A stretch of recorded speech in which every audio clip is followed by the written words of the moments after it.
Assalamualaikum warahmatullahi wabarakatuh. Alhamdulillah, syukurillah, wala haula wala quwwata illa billah. Allahumma shalli ala Muhammad wa ala ali Muhammad. Pak Kabid yang kami hormati, Pak Panamayan, Ibu Dokter yang kami banggakan, mobil khusus seluruh perangkat kloter, ketua dan jajarannya yang kami banggakan, ketua rombongan dan ketua regu yang berbahagia. Selamat dulu saya sampaikan dan Bapak dapat memenuhi panggilan Allah SWT, yaitu dengan ucapan labbaik Allahumma labbaik, ya. Kami memenuhi panggilan walaupun dengan berbagai cara, Pak, ya. Mungkin ada yang ke kebun, mungkin ada yang di sawah, tapi ada yang dibiayai abidin, ya. Itu ya semuanya terserah Allah. Pokoknya dapat memenuhi panggilan Allah SWT. Di samping itu dapat dipilih oleh negara untuk menjadi petugas. Jadi ini luar biasa, pahalanya berlipat ganda sebagaimana yang disampaikan oleh Pak Haji Yusuf tadi. Lalu kemudian saya pada kesempatan ini, Pak, Bapak juga udah capek, ya. Saya tidak akan memberikan bagaimana cara menyelesaikan masalah, karena itu Bapak yang milih itu. Bapak yang tahu bagaimana menyelesaikan masalah. Karena gini, haji ini ada dua ciri khas disampaikan oleh kita. Yang pertama, haji ini tidak ada yang pasti, Pak. Saya beberapa tahun kemarin itu datang orang sama saya, Pak, umur saya sebenarnya bukan 60, Pak, 80, Pak. Semua banyak minta umur dia tuh tinggi. Tahu-tahu ternyata yang tinggi tidak berangkat. Tidak ada yang pasti, dan itu terus itu Allah yang sangat menentukan, ya. Itu yang pertama. Jadi jangan kita anggap saya sudah siap untuk ini, nanti yang disampaikan Allah bukan ini, masalah yang lain yang dikasih Allah. Satu. Yang kedua, di samping tidak ada yang pasti, haji ini penyelesaiannya by case. Artinya apa? Kami tidak bisa membekali Bapak sepenuhnya begini caranya, ya. Karena yang menghadapi itu Bapak. Nabi bilang haji ini perang. Tak mungkin saya dari sini mengatakan, Pak, waktu perang nanti di sana itu. Tahu-tahu pelurunya bukan dari sini. Bapak menghindarnya beda.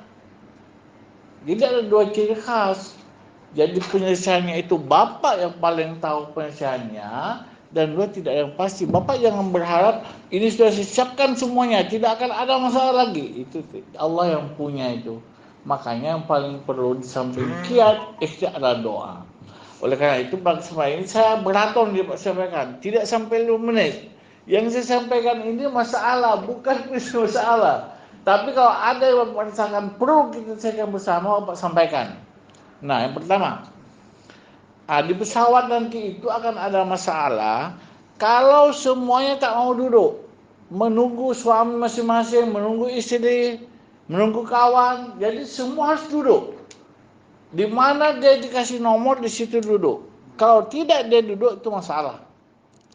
Karena tidak akan bisa masuk ke tempat yang sebenarnya masing-masing. Yang kedua, apabila nanti sebagaimana disampaikan, apabila ada waktu sholat tapi ketua rombongan tidak mengingatkan untuk sholat, ini masalah besar. Bisa delaynya lebih lama lagi nanti.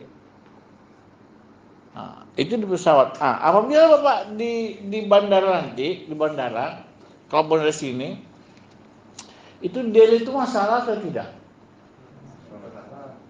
Bukan. Delay itu adalah tantangan tugas. Karena delay itu bukan masalah kita. Kita kan mana ada kekuatan kita untuk membuat tidak delay. Itu kan dari luar.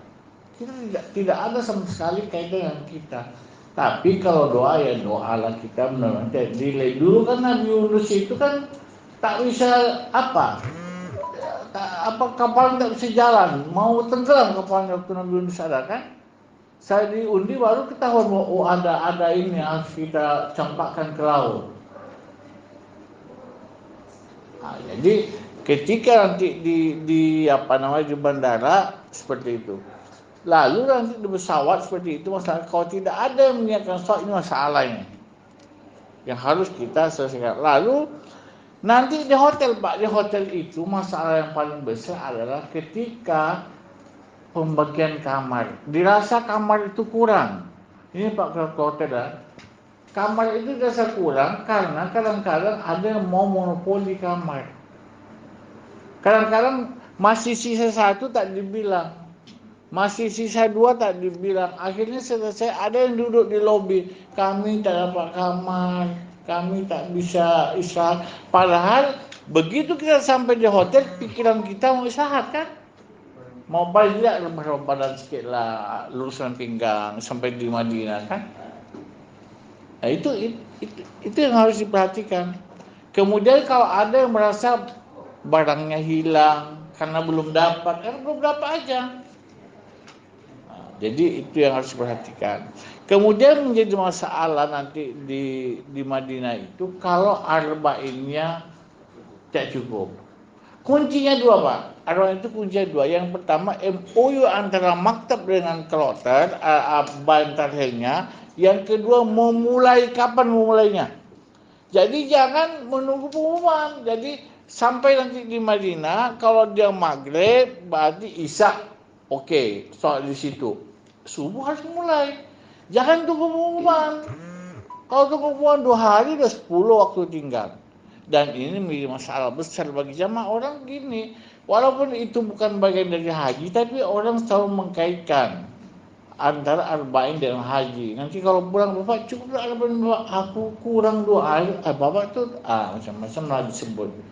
Jadi itu harus diperhatikan oleh semua lah saya kira, ketua hotel dan pemilik bar dan lain sebagainya. Jadi itu yang paling penting. Kemudian yang paling masalah juga adalah makan. Makan ini kan sesuatu yang prinsip ya. Kalau nasi ini kan banyak, nasi itu melimpah ruah, makanan di Madinah. Tapi kalau tak sampai kepada orang itu, orang yang mau makan itu dia sebut dia. Kami tak dapat makan. Nanti sampai kepada pemerintah yang kena ketua hotel dan lain sebagainya. Nah, jadi kalau di Madinah itu yang mungkin. Kemudian ziarah ya saya kira biasa. Lalu kita langsung aja. Kemudian kalau baik di Madinah, di Mekah maupun di Mina menjadi masalah itu kalau tidak ada pertemuan kloter dan ketua rombongan. Jadi harus ada pertemuan seperti ini. Kalau tidak ada, yang sumbat tidak selesai, yang ada masalah tidak bisa diselesaikan dan jadi harus ada pertemuan. Dan kemudian kalau dari Madinah ke Mekah ya sama sebenarnya yang disampaikan Pak Usuf tadi itu tentang bagaimana miqat ya. Nanti ada yang dicecer, ada yang tidak tadi kan harus bicara ini sudah bayar niat. Itu kan sekaligus kontrol ada tak jamaah kita udah ada tak niat atau belum. Karena mobil itu sama, yang beda cuma angka saja, BR-nya saja yang beda. Biasa ada orang sudah duduk, dikiranya mobil dia, padahal bukan mobil dia. Nah, jadi itu yang harus diingat. Nah sampai nanti di Mekah sama Pak. Pembagian kamar kembali satu masalah lagi itu. Kalau salah bagi, itu kan kalau satu regu mungkin 3 kunci. 3 kunci itu kalau 11 gimana posisinya itu? Kalau 4 laki-laki 7 perempuan bagaimana itu? Itu harus dipertimbangkan. Lalu nanti di Mekah yang menjadi pertimbangan itu kamar itu. Kemudian niat tentu mau ke Musdalifah. Lalu di Musdalifah yang paling penting sebelum ke Musdalifah Arafah kalau tidak dibentuk tim tim pelaksanaan wukuf. Ini kalau tidak dibentuk itu masalah. Tapi bentuklah. Kemudian di Musdalifah yang paling penting adalah titik ada kan satu titik untuk kloter kita. Caranya gimana? Bikin bendera. Kloter 3 Batam, BTH. Harus ada orang yang angkat bendera karena Musdalifah yang diberikan luas. Nanti kalau tercecer di sana 50, di sana 50, di sana sekian. Nanti susah mengumpulkan waktu mau berangkat ke Mina. Jadi harus ada yang angkat bendera. Ini BTH 3 Batam dan itu tidak bisa setengah jam BTH 3 Batam langsung tidur, tak bisa. Makanya saya mohon maaf tadi Pak Ustaz bilang, saya kan kasih dia apa Pak di Batam, udah lama saya Pak, mungkin mau 10 tahun. Saya pertama artinya gini, kalau ada yang mau jadi petugas haji itu biasa kalau saya dulu Pak, saya tanya dulu gini Pak, Bapak bisa tak tidak tidur ketika orang lain tidur? Kalau dia bisa, lulus Bapak tuh. Bisa tak Bapak tidak tidur ketika orang lain tidur? Jamaah tidur bisa tak Bapak tidak? Bisa, lulus tuh. Itu dulu, yang lain nanti dulu. Karena kalau haji begitu Pak, kita ini istirahat kalau kita tugas Pak, waktu di mobil itu kan berjalan mobil kan agak tidur waktu itu Pak, tidur kita. Nah, yang lain tuh kita akan bangun, kita akan mengawasi. Nah, jadi gitu. Nanti di Musdalifah seperti itu. Ini Batam 3, ngumpul satu titik. Jangan berpikir nanti satu orang saja tidak ada sama dengan semua orang tidak ada Pak. Karena tak bisa berangkat. Jadi ini harus butuh hati. Siapa yang bertanggung jawab nanti ramai-ramai lah. Ini BTHB lah. Kemudian tentu nanti berangkat menuju ke Mina. Nanti di Mina yang masalah itu kalau ada yang lontar sendiri-sendiri merasa hebat dia. Kita sama-sama haji itu yang diuji kebersamaan Pak. Solidaritas. Kehebatan kita bersama-sama bukan kehebatan berbagi. Kalau berbagi di Indonesia aja kita. Indonesia kita sholat apa yang hebat kita.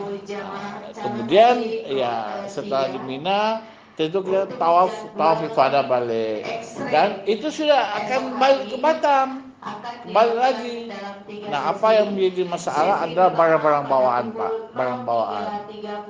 Barang bawaan. Kemudian kalau di bandara untuk balik itu adalah metal detektor itu, Pak. Jadi semua logam di badan semua harus dilepas dari badan. Kalau tidak, masuk keluar.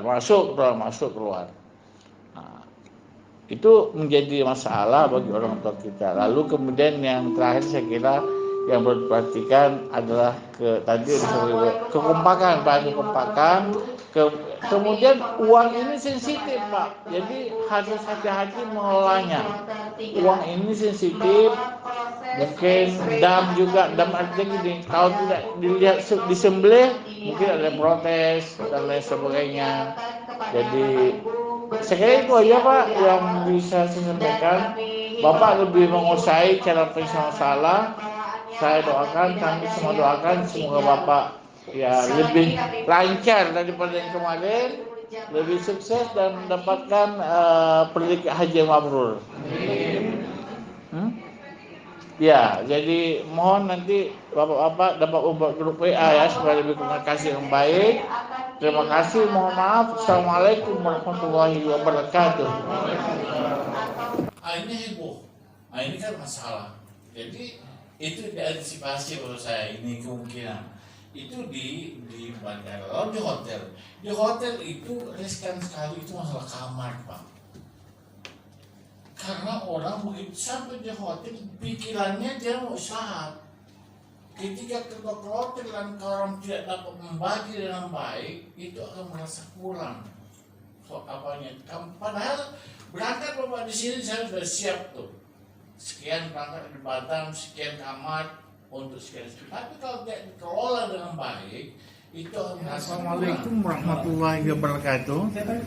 Baru saja kita melaksanakan pembinaan kloter ketua rombongan dan ketua regu yang kita maksudkan agar terjadi sinergi, agar terjadi kekompakan antara petugas kloter, ketua rombongan dan ketua regu, sehingga dalam perjalanan mereka ke Tanah Suci mendapatkan dan terjalin kerjasama yang baik sehingga seluruh rintangan-rintangan dapat diselesaikan dengan baik pula, dan semoga perjalanan mereka menjadi lancar dan diberkahi oleh Allah SWT. Demikian kami sebagai koordinator pembinaan Amaluddin mengucapkan selamat dan semoga semuanya berjalan dengan lancar. Assalamualaikum warahmatullahi wabarakatuh. La ilaha illallah Muhammadun Rasulullah.